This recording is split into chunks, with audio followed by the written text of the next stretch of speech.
К 2017 году по маршрутам Астаны будут ездить автобусы казахстанской сборки. В стране наладили выпуск современного пассажирского транспорта марки «Ивеко». Первая партия автобусов успешно прошла тестирование. Около 200 единиц транспорта пополнят столичный автопарк в преддверии Экспо. Тем временем автобусный парк столицы будет полностью обновлен к 2020 году. Акимат планирует закупить свыше 580 автобусов. Их стоимость на 15% дешевле импортных аналогов. Между тем, для нового подвижного состава столичные власти готовят и современную систему оплаты проезда «Астроплат». Это удобство для пассажиров, то есть им не надо будет наличные деньги с собой возить.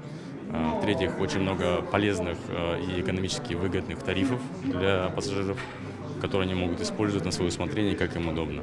То есть, в частности, если человек пользуется городским маршрутом или пригородным маршрутом, в течение 60 минут после того, как он сошел с автобуса, завалидировался, он имеет право 60 минут бесплатно проехать по маршрутной сети города.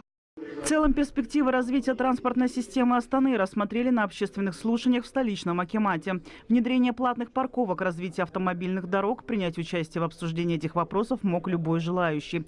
Мнение общественности, к слову, будет учтено при дальнейшей реализации этих проектов.